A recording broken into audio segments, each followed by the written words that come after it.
오늘 첫 문장이 오늘의 요점이 될 수 있겠습니다. 예수님께서는 은밀한 중에 계신 내 아버지께 기도하라. 그렇게 우리에게 가르쳐 주시죠. 오늘 이 말씀이 이렇게 기록되지 않았습니다. 예수님께서는 은밀한 중에 계신 내 아버지를 상상하라 또는 꿈꾸라 이렇게 말씀하지 않았다는 겁니다. 여러분, 우리가 은밀한 중에 계신 주님께 상상이나 또는 꿈꾸라 하지 않으신 이유, 여러분, 상상하거나 꿈꾸는 것과 기도하는 것의 차이가 뭔지 아십니까? 우리가 잠을 잘 때 꿈꾸는 모습을 한번 생각해 보십시오. 꿈을 꿀 때 의지를 가지고 꾸는 게 아닙니다. 잠을 자다가 그냥 자연스럽게 꾸는 거죠. 그것은 노력이나 의지가 필요한 게 아니라는 겁니다. 우리 머릿속에 자동적으로 떠오르는 상상이나 연상, 이거는 별다른 의지력을 필요로 하지 않습니다. 우리에게 노력이나 에너지가 필요한 게 아니죠. 그런데 기도는 우리의 의지가 필요합니다. 노력이 필요합니다.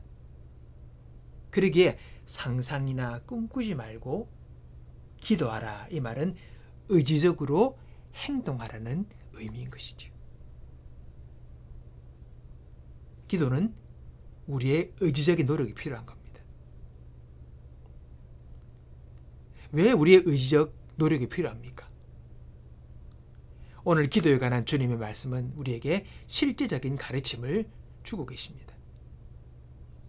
여러분, 우리가 흔히 우리가 기도할 때 우리의 기도를 방해하는 가장 큰 적이 뭡니까? 가장 큰 걸림돌이 뭡니까? 대부분 보면 방황하는 생각들입니다. 생각이 막 흩어지는 거예요. 왔다 갔다 하는 거예요. 그러니까 기도에 집중을 못하는 것입니다. 이 생각도 오르고 저 생각도 오르기 때문에 이 방황하는 생각을 극복하지 못하면 우리가 기도에 집중할 수가 없는 것이죠. 그러다 보면 기도를 포기하든지 앉아있더라도 그 산란한 생각을 극복하지 못할 때에 시간만 보낼 뿐이지 늘 복잡한 생각으로 이 마음의 생각이 채워지게 되는 것입니다. 제대로 기도를 들을 수가 없죠. 이런 현상을 챔버스 목사님은 정신적 방황이라고 합니다. 근데 이 정신적 방황을 그 영어 원문, 목사님이 쓴 영어 원문을 보면 정신적 양털 모으기 이렇게 표현을 합니다. 목자들이 양털을 모으지 않습니까? 근데 이 양털을 모을 때 양들이 지나가다 보면 이 나뭇가지에 양들이 지나가면서 걸려 떨어진 그 털들이 많이 있나 봐요. 그 나뭇가지에 걸린 털들을 모으면서 양털을 모을 때, 그러면 양털이 많이 모을 수가 없잖아요. 한꺼번에 여기서 찔끔 저기서 찔끔 많은 수고를 함에 불구하고 그 수고에 비해 얻어지는 양털은 얼마 안 되는 것입니다. 이렇게 우리가 기도할 때 집중하지 못하면 마치 나무에 걸린 양털을 수고롭게 모으듯 분주하게 생각이 오갈 수밖에 없기 때문에 우리는 기도의 효율적인 결과를 낼 수가 없는 것이죠. 그래서 우리가 먼저 기도할 때 우리의 마음을 훈련해서 기도에 집중하는 것을 배워야 한다고 말씀하고 있는 겁니다. 토마스 아킨퍼스의 그리스도를 본받아라에 보면 이렇게 우리에게 권면합니다. 본문을 읽어보겠습니다. 혼자 조용히 하나님의 인자하심을 자주 묵상하기에 좋은 시간을 찾으십시오. 이상한 글을 읽지 마십시오. 머리를 자극하는 글이 아니라 마음을 찌르는 글을 읽으십시오. 헛된 말을 삼가하고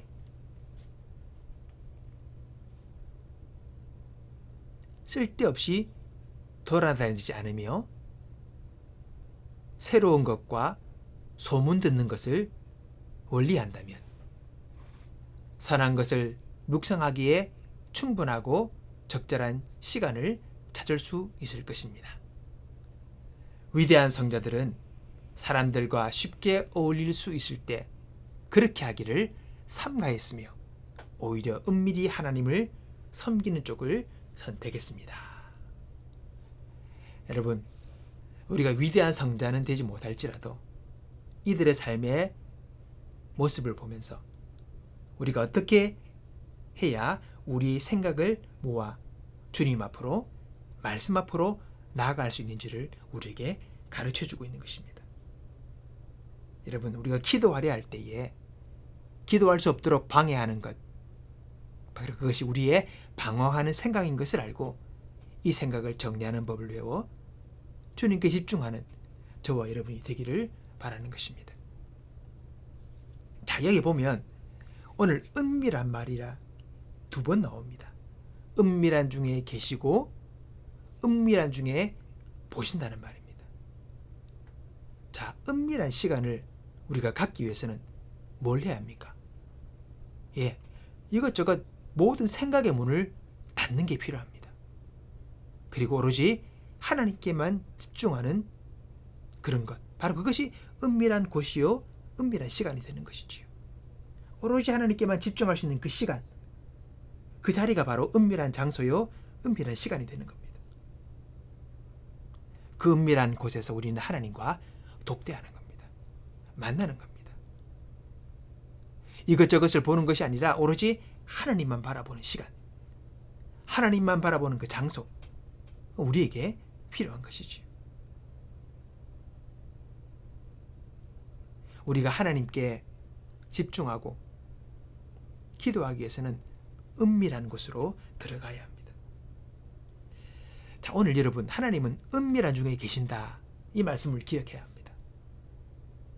이 말은 하나님이 어떤 장소나 국한된 시간 속에만 계시다는 것이 아니라 우리가 은밀하게 주님을 바라볼 수 있을 때에 우리가 주님을 만날 수 있는 거죠. 우리가 산만하게 모든 것으로 복잡해서 정신없을 때에 그 시간은 주님과 만나 교제하기에 부적절한 상태라는 것입니다. 그러기 위해서 우리는 모든 문들을 닫아야 합니다.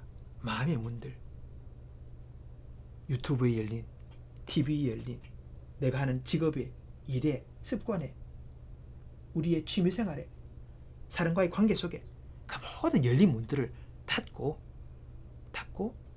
우리의 생각을 주님께만 모으는 시간들이 필요하다는 거죠. 그렇게 할 때 우리는 주님과 제대로 된 교제를 할 수 있는 겁니다. 다시 말해서 기도할 수 있는 것이죠. 우리의 분산된 그 관심을 주님께만 모으는 그런 것이 우리에게 필요하다는 것이죠.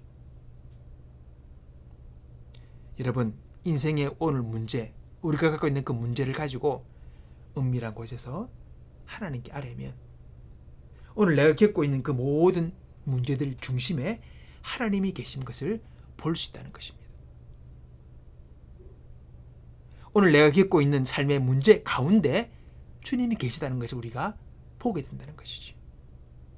우리는 거기서 주님을 신뢰하는 것을 배우고 주님께 경청할 때에 이 문제들을 해결해 나갈 수 있을 뿐만 아니라 그 모든 문제 속에서 우리는 배우는 것이 있고 성장하게 된다는 것을 우리에게 가르쳐주고 있습니다.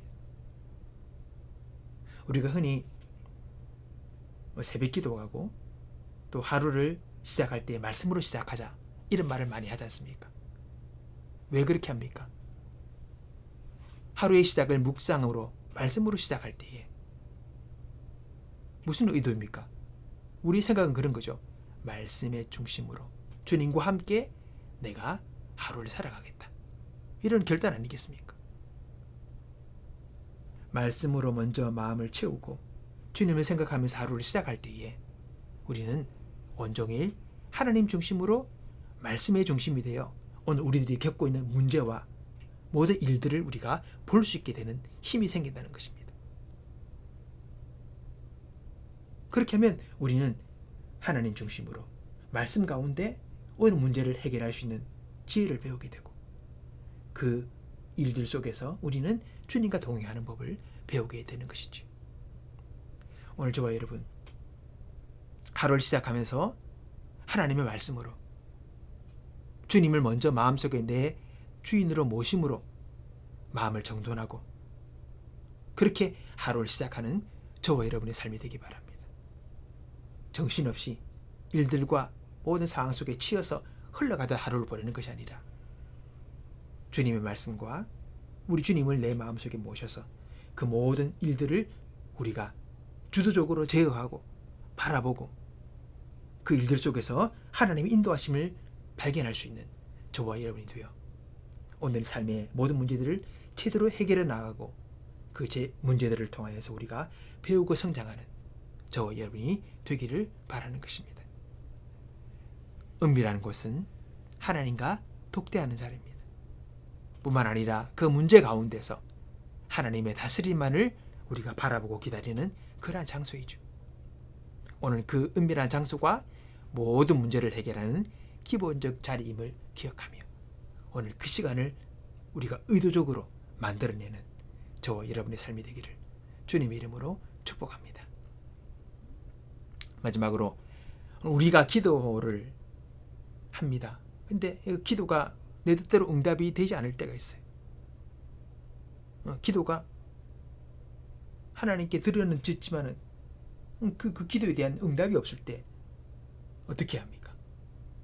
오늘 우리의 기도를 다시 한번 살펴보고 오늘 내가 제대로 기도를 하고 있는가를 우리가 한번 점검해 보는 것이 필요하지 않겠습니까? 그에 대한 대답으로 말씀 가운데 너희 중에 누가 아들이 떡을 달라는데 돌을 줄 사람이 어디 있겠느냐? 주님 그렇게 말씀하십니다. 여러분, 아들이 떡을 달라 해요. 근데 돌을 주는 아버지가 없다는 겁니다. 아버지는 분명하게 자녀를 위하여 여러분 떡을 달라 할 때 떡을 주시는 분이죠. 근데 돌이 있다면 이건 문제가 있는 것입니다. 오늘 우리가 하나님 앞에 기도에 있어서 말씀의 중요성을 우리는 다시금 깨닫게 됩니다. 말씀 안에서 말씀을 통하여 우리가 제대로 기도하며 나아갈 때에 응답의 역사가 있게 되는 것이죠. 길이 열리는 것입니다. 오늘 우리가 기도하는 하나님의 자녀로서 오늘 나의 포지션은 제대로 내가 지키고 있는가 한번 생각해 볼 수 있기를 바랍니다.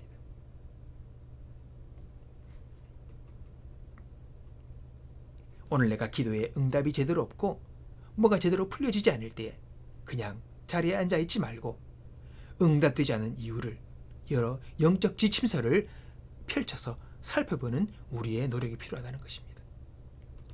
홍문기 목사님의 더 이상 내려갈 곳이 없습니다 라는 책이 있습니다. 더 이상 내려갈 곳이 없다. 이 책의 내용을 제가 한번 읽어보겠습니다. 신앙에서 가장 나쁜 것은 소신껏 행하는 것이다. 신앙에서 가장 못된 것은 자기가 중심되는 것이다.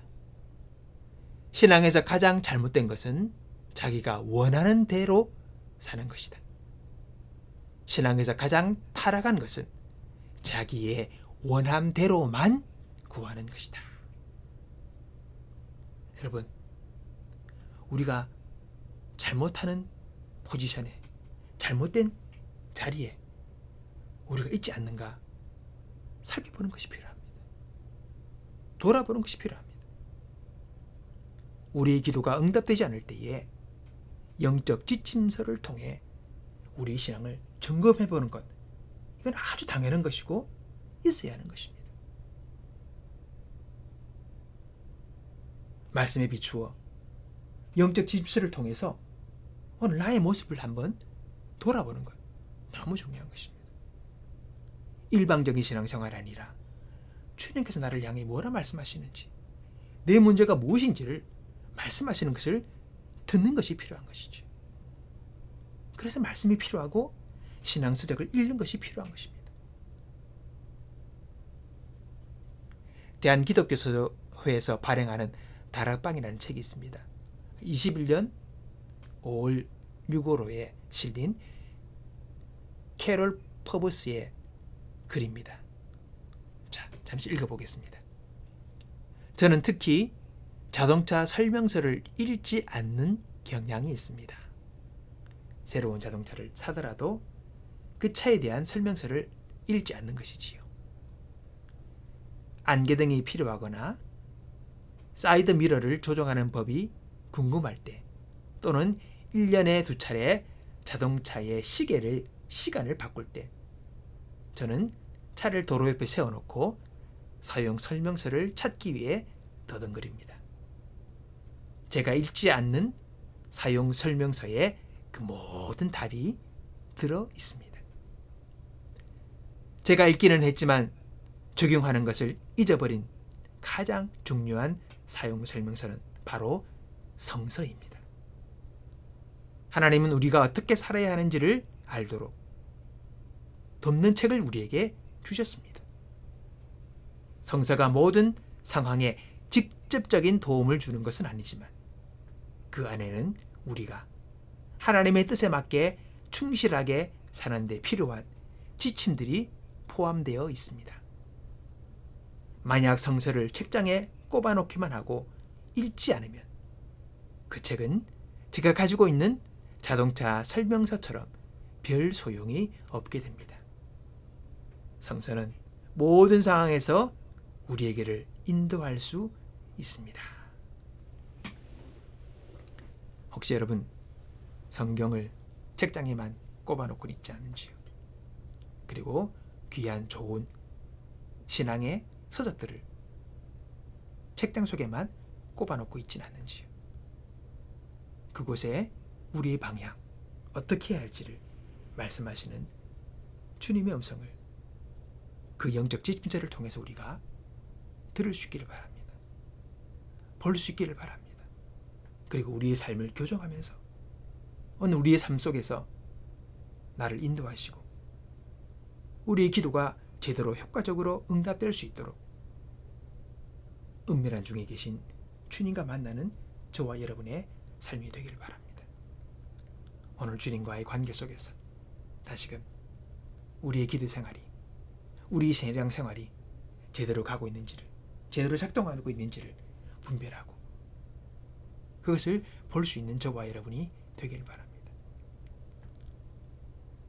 우리가 영적 지침서를 도외시하고 하나님의 자녀로 살고 있지 않으면서 내 원대로 내 바람대로만 오늘 오로지 구하며 우리 인생을 달려가고 있지는 않는지, 비로소 우리가 하나님의 자녀로서의 모습과 포지션을 가질 때에 구하는 이마다 얻게 될 것이라는 주님의 그 말씀이 우리 가운데 확실히 이루어지는 역사를 경험할 수 있게 될 것을 믿습니다.